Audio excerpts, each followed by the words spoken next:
Comenzamos.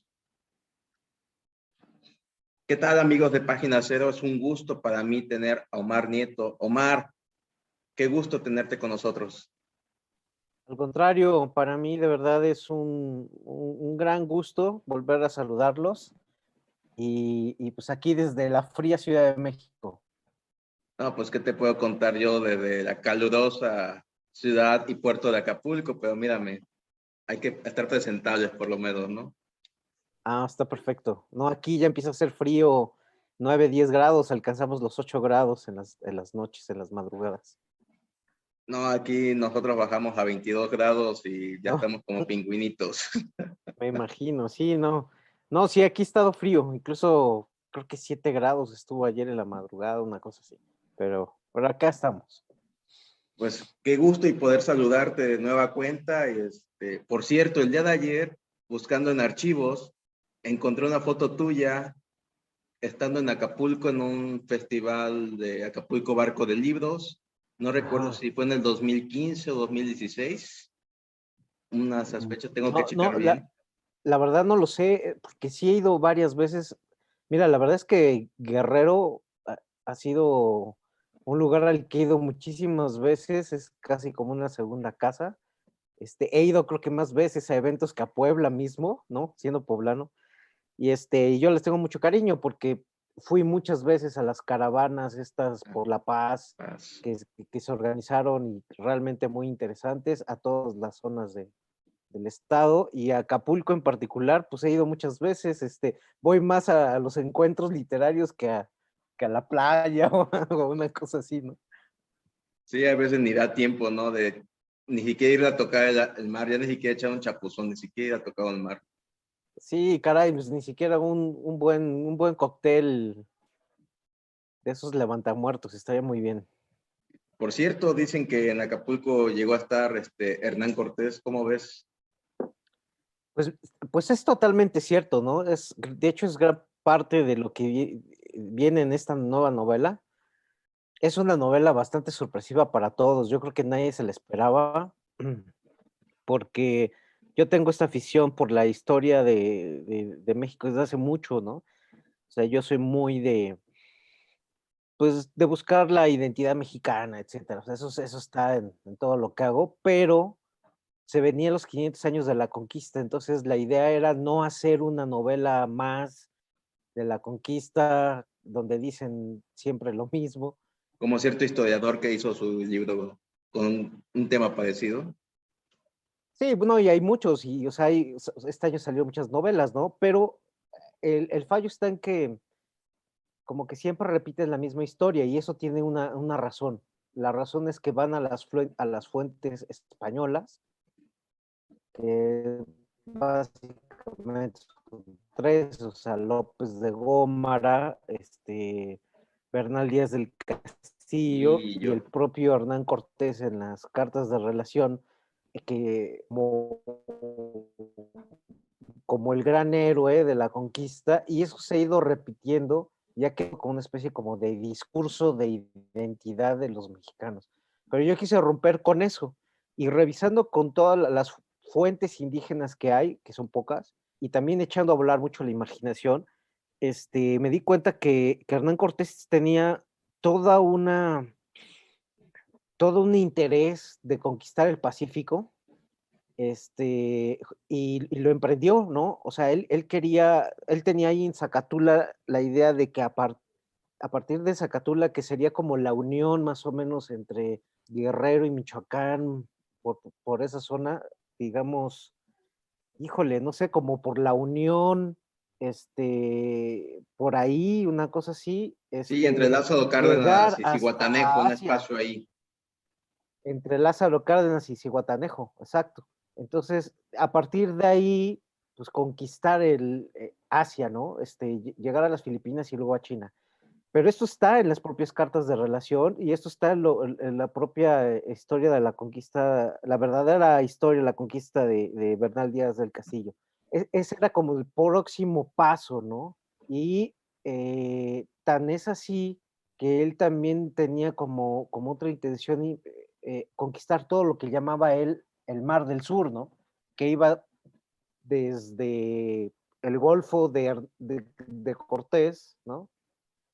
Hasta Centroamérica. Y entonces todo eso no ha sido contado, ¿no? Yo no conozco ninguna novela de ninguna especie como si no existiera el Pacífico mexicano y menos el sur. Y entonces una buena parte de la novela que ahora estoy estrenando sucede en el Pacífico Sur, o sea, desde Centroamérica, y Acapulco es la base militar donde se concentran en esta historia todas las fuerzas que buscarían, digamos, reunirse, confederarse, para luego intentar rescatar la Tenochtitlán, que ya habría sucumbido frente a los españoles, ¿no? Por ahí va la historia. Por ahí va también, pero también la historia que nos muestras, ¿no? Pero también la historia de nosotros de México está marcada entre ganadores, perdedores, ¿no? Y el juego secreto de Moctezuma es esto, una historia de Hernán Cortés también como el personaje principal, ¿no? Pero también tenemos otros personajes, como el propio Cuitláhuac, ¿no? Sí, y hay otros personajes, o sea, los grandes tlatoanis, por ejemplo, zapotecas, mixtecas, mayas, ¿no? Los mayas de la costa de Chiapas, ¿no? O sea, de toda la zona del Soconusco. Y hacia un poco más al norte, toda esta leyenda de las mujeres de la isla de Cihuatlán, que son como las amazonas, ¿no? De esa vieja, de ese viejo México. Y más al norte, pues los Sinaloas, Yaquis, los Colimancas, ¿no? Entonces yo también quería crear la otra historia de la conquista, ¿no? O sea, literalmente, o sea, y mostrar que Hernán Cortés no llegó a avasallar a un simple pueblo indígena, sino llegó a un continente indígena construido por diversas naciones indígenas que evidentemente estaban también en disputa y en guerra y en alianzas, ¿no? Y yo en la investigación me fui dando cuenta de cómo incluso los aztecas tenían lazos de matrimonio y de sangre con otros pueblos, por ejemplo, con los zapotecas, tenían aliados, ¿no? Y además tenían como bases militares incluso en todo el Pacífico, ¿no? Porque también para los aztecas era de esta zona de donde tú procedes, pues de ahí sacaban un montón de cosas, ¿no? O sea, de productos importantes para el imperio, entre ellas el oro, ¿no? Y eso también te explica la actual violencia que vive, por ejemplo, toda la costa de Guerrero, ¿no? Donde sigue habiendo metales preciosos y sigue habiendo disputa por el territorio como hace 500 años, ¿no? Entonces, este, también quise incluir la historia misma de Guerrero de aquella época, donde los yopes eran el pueblo, pues, El el pueblo pueblo poderoso, predominante, el el pueblo predominante. predominante, ¿no? Que ahora creo que se ha diluido, desconozco cuál es la actualidad del pueblo yope, pero, pero es increíble que también que fueron la única nación, una de las pocas naciones indígenas que no pudieron ser sometidas por los aztecas, por el poderoso imperio, ¿no? Incluso cuento ahí en el libro cómo, y esto tiene una base real, de que los guerreros águilas y los guerreros tigre eran mandados a la zona de Yopitzingos, es decir, Acapulco, este, para probarse, para ver si podían ganarles, y si les podían ganar, pues quedaban como el gran guerrero, ¿no? Entonces imagínate, todo eso creo que nos lo hemos ido perdiendo, ¿no? También yo creo que incluso los guerrerenses han ido perdiendo esa como identidad tan fuerte, tan marcada, tan profunda, ¿no? Y yo me fasciné con la historia de la costa del Pacífico, ¿no? Pero, pues, algún día espero invitarte acá a la montaña de Guerrero con la nación Mepa y con los Mepas tienes nada más. Y créeme que con conocer dos, tres pueblos te vas a dar cuenta de por qué la montaña no fue conquistada. Así es, ¿no? Y del lado, y luego también del otro lado, así de Tlapa o sea, el lado de Oaxaca y Puebla, pues tampoco fue conquistada nunca, o sea, los mixtecos nunca fueron reducidos, ¿no? Nunca fueron reducidos. Entonces, ni los españoles tampoco pudieron someterlos e hincarlos, ¿no? Pero también es la historia de muchos más pueblos mexicanos, ¿no? Bueno, para no decir mexicanos, para pueblos nahuas o indígenas, incluso no nahuas, los mismos mayas, ¿no? O sea, resistieron la guerra de castas hasta el siglo XVII, los yaquis también nunca fueron reducidos, los purépechas también fueron tardíamente, pues ni siquiera que diría que conquistados, y no se hable de los pueblos chichimecas, ¿no? Incluso la misma resistencia en el centro de México está latente porque Hasta la en las fecha, hoy zonas día, altas, ¿eh? sí, claro, en las zonas altas, Milpa Alta, Tlalpan, Xochimilco, siguen hablando náhuatl, siguen teniendo sus costumbres, Hombres, la comida, ¿no? Sigue siendo igual que hace, bueno, no igual, pero muy parecida a la de hace 500 no años. igual, pero actualizada, por así decirlo, ¿no? Así es, o sea, es decir, hay y hubo una resistencia cultural que echa por tierra esta idea de la conquista espiritual del pueblo mexicano, que es algo que no solamente no comparto, sino repruebo absolutamente. Pero oye, ya, nos contamos, ya estamos en la parte histórica, ¿no? Pero ahora vayamos por la parte del libro. Hay que Claro, recordar que este libro nació en la pandemia, o sea, tuviste un par de meses que tuviste, más que de día, estuviste todas las noches y todas las madrugadas pegándole a la escritura de este libro. sí, sí, ¿Cómo fue sí. este proceso? Cuéntanos. Pues fue como las fiebres de Cuitlagua que cuento en la novela, ¿no? O sea, febril, o sea, l- da la casualidad que mi esposa estaba embarazada, ahorita ya somos felices papás, y yo creo que si no hubiera habido esa coincidencia, el libro nunca hubiera salido, porque sabíamos que íbamos a ser papás y que ya una vez dando a luz a Santiago, no iba a ser posible sentarse, o sea, ni media hora, ¿no? Frente al teclado. Y le dije, pues es hoy, ¿no? O sea, vamos a esperar los 9 meses del bebé para diseñar, crear e imaginar esta novela, ¿no? Y literal, así fue. Entonces no tenía mucho tiempo como para meditarlo y ocupé la día, todas las horas del día y todas las horas de la noche, la madrugada, hasta que de plano salía el sol y ya, ya era imposible seguir escribiendo por el ruido de los pajaritos. Y me volví bastante neurótico con el amanecer, ¿no? Así como, porque ya era así, literalmente tienes que dormir, duerme 3, 4 horas y vuelve a escribir. Entonces, creo que esa también fue una feliz coincidencia, porque fue como dar a luz un libro único que tal vez no se vuelva a repetir en mucho tiempo, porque también es la confluencia de los 500 años de la conquista, ¿no? Y literalmente me sentí como poseído por los viejos dioses aztecas, ¿no? Y por Xipetotec, ¿no? Es una de las deidades de la costa, ¿no?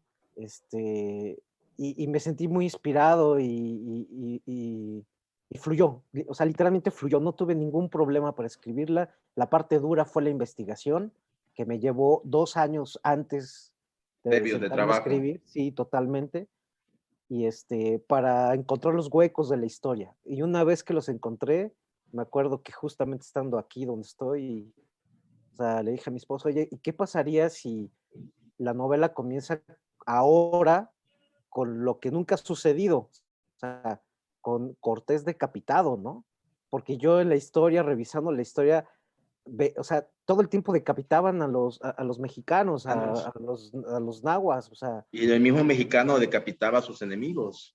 totalmente, o sea, una carnicería, ¿no? Y yo dije, bueno, ¿y cuándo les iba a tocar a ellos, no? Y seguramente les tocó, que también es algo que se ocultó totalmente, Pues seguramente les obviamente hay cosas. Acuérdate que el vencedor siempre escribe su cuenta historia, su verdad. totalmente. Entonces, esa fue el chispazo en cuanto vino a mi mente la imagen de Cortés decapitado, empezó escribir la primera línea y de ahí no terminó hasta casi 400 páginas después. Oye, a mí me gustaría saber si ahí, ahorita no lo vemos, pero que está en la parte superior, que es lo que estás viendo de frente en tu pared, está todo ¿cómo decir? Todo un pizarrón, porque oye, ¿cuántos personajes, cuántas escenas? estar como artesano, ¿no? Hilando esa parte de historia, este capítulo tengo que hablar de esto, o sea, ¿cómo fue esa parte también tuya, ¿no? De creación. Lo que pasa es que tengo, no enfrente, sino aquí junto, a ver, voy a virar aquí, uno de esos libreros, ese que ves ahí, hasta el Ajá. piso, es de puros libros de historia de México. Y todos están llenos de post-it y rayados y todo. Entonces yo me senté a escribir con así un montón de libros de un lado y del otro y empezaba a sacar, sí, claro, tal cosa creo que está en tal libro, entonces iba y ahí había un post-it, o sea, cuando lo leí, justamente eso lo había subrayado, entonces se fue hilando, ¿no? O sea, literalmente fue sumido en medio de dos torres de libros de la historia de México, escribiendo la historia. Oye, por cierto, tú eres de los años 70, pero parte de tu niñez, adolescencia fue en los 80s. ¿Hay parte de esa influencia de los 80s en esta novela? Mm, ¿No, sí, no ha no. llegado parte de ese análisis tuyo introspectivo? Sí me siento yo como más de los años 70, fíjate. O sea, nacido en los años 70. Siento que los nacidos en los años 80 eh, ya fueron criados mm, muy con la pantalla, con el mundo filtrado a través de una pantalla, o sea, ya sea de los dispositivos o de Sí. la misma televisión, que ya para los 80 estaba muy avanzada. Y para los 90 no se diga, o sea, para los 90 ya todo era virtual, ¿no? Y ya el nuevo siglo, pues absolutamente virtual. Pero yo todavía nací y además soy provinciano, y eso me dio la ventaja, por ejemplo, de crecer en Cholula. Eso explica por qué de pronto pude crear el juego Secreto de Moctezuma o de cómo los españoles perdieron la guerra contra los aztecas. La explicación es que mi infancia transcurrió viendo la pirámide de Cholula todos los días de mi vida, porque yo fui a la primaria en la escuela que está a una calle de la pirámide y Nada. que basta estar jugando fútbol y estás viendo la torre de la iglesia donde encima O basta pasa esperar encima que de la que pirámide, el ¿no? maestro te aburrió, estás viendo que pasa de cualquier pájaro ave y vas viendo la pirámide, ¿no? Pero además yo vivía, o sea, la casa mía y de ustedes que construyó mi papá con sus propias manos, está a escasos 2 kilómetros de la pirámide. O sea, yo me iba caminando a la pirámide porque mi abuela me mandaba a moler el nixtamal. Ajá. Sí, mi abuela era de la región de Veracruz y entonces todo el tiempo hizo tortillas de mano y los sábados me acuerdo perfectamente cómo me mandaba con mi cubetita así de maíz, y tenía yo que regresar con la masa y el único nixtamal estaba al pie de la pirámide, al pie de la pirámide, o sea, donde pasaba incluso todavía el tren, o sea, ese tren que no recuerdo si iba a Cuernavaca o iba a Veracruz o no lo sé. Y es Cuautla, o una quién Cholula que sabe. incluso ya no existe, o sea, incluso ya no existe, o sea, ya está totalmente urbanizada, está agringada, etcétera. Y con esto te digo todo, o sea, yo en la casa que, insisto, construyó mi papá con sus propias manos, bastaba, me acuerdo cuando hicieron los cimientos, o sea, había pedazos de estatuillas prehispánicas y pedazos de flechas de obsidiana. O Casi, sea, y casi lo que bastaba pasa en con Guerrero, ¿no? En Guerrero carvas para hacer cualquier carretera, cualquier casa y encuentras un vestigio en cualquier parte del estado, prácticamente. Cholula absolutamente, da lo mismo. absolutamente. O sea, ni siquiera tenías que ser tan profundo para sembrar una planta de 5 centímetros, ya encontrabas cerámica, ¿no? Entonces, todo eso abonó a mi imaginación, o sea, es decir, esta historia estuvo en mi mente desde la infancia, o sea, y pensar la otra posibilidad, y si hubiéramos ganado nosotros, ¿no? Tomando en cuenta que una de las mayores matanzas de españoles hacia indígenas fue en Cholula, mataron a 7,000 mujeres, niños, ancianos, los destazaron con espadas de 7,000, ¿no? Cuentan las crónicas como había ríos de sangre, ¿no? En todos los canales de Cholula, o sea. Entonces, vaya, es que infancia es destino y me queda claro que no puedes escapar a estas historias que rondan en tu mente desde la niñez, ¿no? Y bueno, también parte de lo que tenemos en las ciencias sociales y sobre todo en literatura, ¿no? Que si creamos una teoría como la que tú tienes, de literatura fantástica, pues también hay que probarla, ¿no? Y no hay que esperar a que pasen 1 o 2 siglos o que venga otra mente primorosa, ¿no? Que venga a decir, efectivamente, Omar Nieto tenía razón. Pues es que yo también siempre, a ver, antes de ser teórico de lo fantástico, siempre escribí literatura fantástica, o sea, es decir, muchísimo antes, o sea, toda mi vida, o sea, yo empecé a escribir, publiqué a los 13 años en Puebla, ¿no?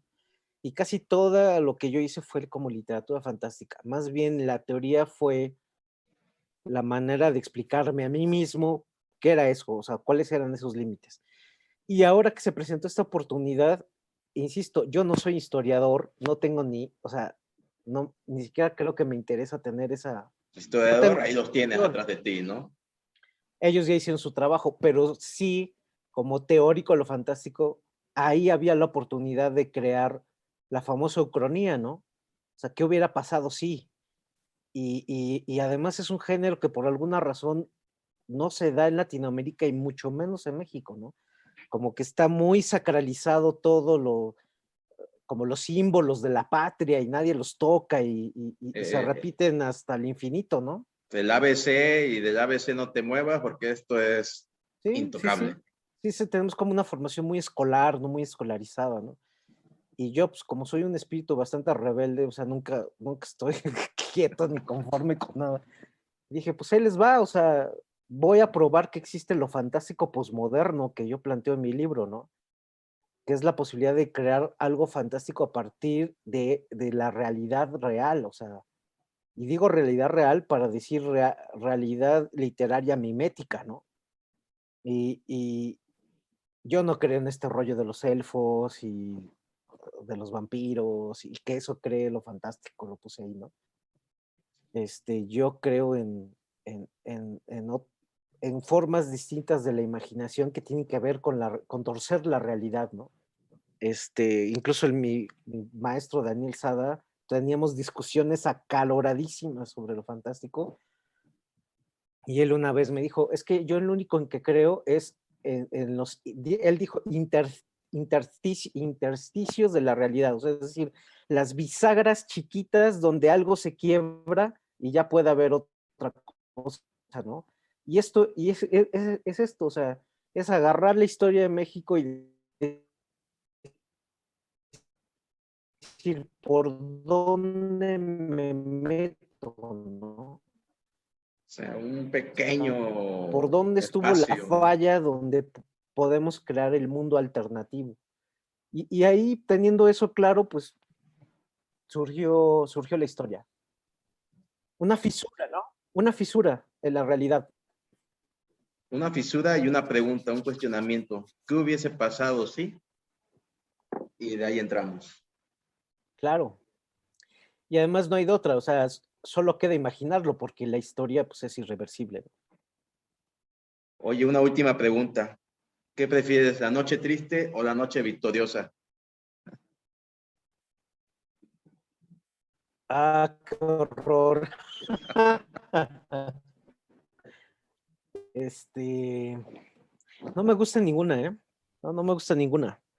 Porque es darle el foco a los sentimientos de Hernán Cortés. ¿Sabes de qué íbamos a estar pensando? La famosa batalla de Otumba. La batalla de Otumba es cuando justamente los españoles salen por la puerta ahora sí que con la cola entre las patas, Pues, derrotados absolutamente por la parte del norte, por donde ahora van a construir. Y ahí Cuitláhuac manda sus tropas ya reunidas para darle la estocada final. Pero sucede una fatalidad de la historia. Esa fatalidad es que el propio Hernán Cortés logra asesinar al hermano de Cuitláhuac, que era el capitán de todo ese ejército. Y el honor de los mexicas, aliados con otomíes y acolúas y otros pueblos, no le permitieron seguir la batalla. Es que el problema es eso, ¿no? O sea, incluso los mexicanos tenemos tal sentido del honor que nos permite avasallar y ganar iba a decir los partidos o sea, de matar sin el menor pudor en no sé, los mundiales, ¿no? Sí, tener mente fría, porque pues, de hecho varios problemas sociales que tenemos hoy día vienen de esa parte de la historia, ¿no?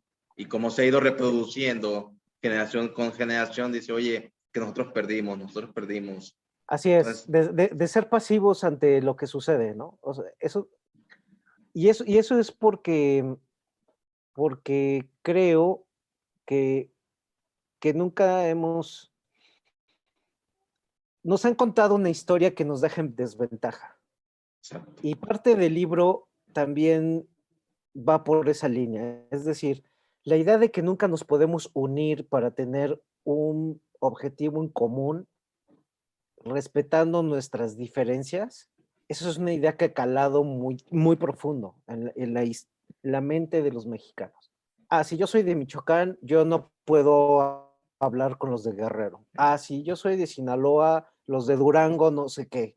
Los de Puebla son quién sabe qué cosa y los de Oaxaca, o los Tan de Nuevo sencillo, León norte, son sur, occidente, oriente. norte-sur. O sea, eso ha destruido la identidad mexicana a pesar de ser tan poderosa. Y no se trata de ser iguales, se trata de ser diferentes, pero teniendo objetivos comunes. Y eso nunca ha sucedido. De hecho, la nación mexicana fue creada aprovechando esa desunión, ¿no? Y yo traté de imaginar un México distinto, ¿no? En el cual sí somos capaces de ponernos de acuerdo con un objetivo común. Y no me parece descabellado, ¿eh? No, no me parece descabellado. O sea, revisando la historia misma, si los mayas, digamos, y los purépechas hubieran entendido que era una amenaza real los españoles, sería otra cosa. Eran otros dos grandes imperios. Sí, algo global, ¿no? O sea, imperio contra imperio, a ver quién puede, ¿no? Pues, Sí, sí, sí. Tal vez no hubiera sido tan abrumadora esa conquista, ¿no? sí, como tú mismo lo dices, ¿no? O sea, sí hubiese pasado, sí, quizás, pero con menos sangre posiblemente. Pero bueno, Sí, y negociando los términos, ¿no?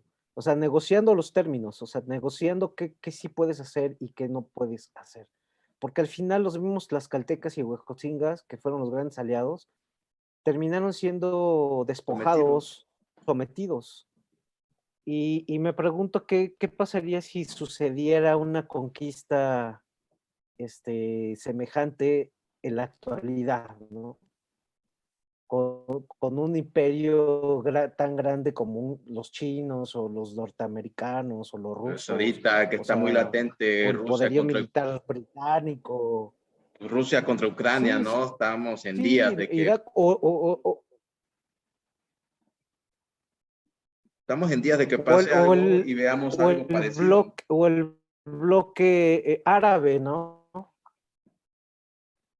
Tranquilamente ocuparían el territorio mexicano, ¿eh? O sea, volvería a pasar lo mismo de hace 500 años porque los de Guerrero no se unirían a los de Ciudad de México y los de Ciudad de México le dirían el fuchi a los de Hidalgo y contra los de Jalisco. O sea, hay que se rasquen las manos los de Tamaulipas con sus propias uñas. Fue mi intención y ha sido mi intención siempre, es profundizar en la identidad mexicana, ¿no? Ese es como mi gran tema. O sea, también en lo de las mujeres mata mejor, que es un tema sobre Sí, narcotráfico, exacto. explica, o sea, las dos novelas están íntimamente ligadas. O sea, es, la guerra del narcotráfico es la historia de la división del pueblo mexicano convertida en un reguero de sangre porque se vulcanizó, perdón, se desintegró la nación mexicana, ¿no?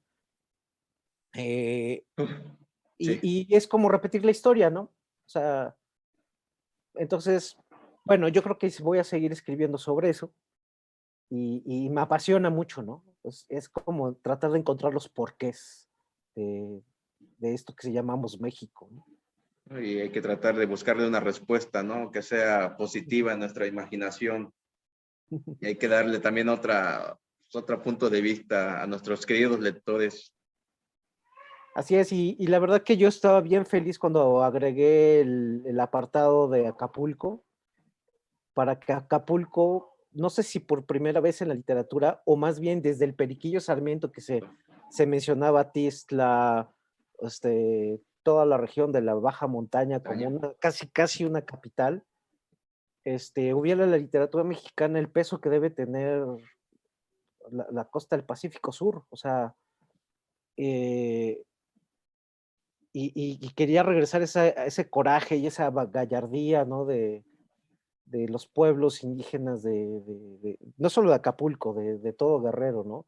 Porque me emociona tanto ir e imaginar lo que era, como ir ahora y ver lo que sigue siendo, ¿no? Un pueblo riquísimo, culturalmente vasto, ¿no? Las 8 regiones podrían ser 8 naciones en sí mismas. Completamente. Y me parece que eso es algo que desde el centro de la República, pues Pasa es como si no inadvertido. existiera, ¿no? Claro. Así Aparte, es, las entonces, comunicaciones, te repito, las comunicaciones no ayudan hoy día. Ahora imagínate cómo eran hace 500 años. pero, pero bueno, era la joya de la corona, tanto de los aztecas como de Hernán Cortés. Si no, no hubiera habido un gran puerto jamás, ¿no? Ahí en la bellísima bahía de Acapulco. Por cierto, ya empiezan ahorita las primeras señales de que en el 2024 son los 500 años de haberse, pues, fundado, ¿no? Por así decirlo, la bahía de Acapulco. Sin Así que duda. te estás adelantando un poco a los festejos. Pues ojalá esos capítulos de Acapulco de la novela sean como un homenaje a esos 500 años, ¿no? Hay que ver qué podemos hacer ahí al respecto. Una lectura estaría padrísimo. Habría que checarlo con las autoridades, pero mientras, ¿dónde podemos encontrar el libro, Omar? Bueno, pues están todas las librerías, todas. Para decirlo con claridad, pues Sanborns, que como quiera que sea, es una librería muy a la mano de las personas. Es un canal de venta muy bueno. Sí, está en Sanborns, es la forma más fácil de conseguirlo.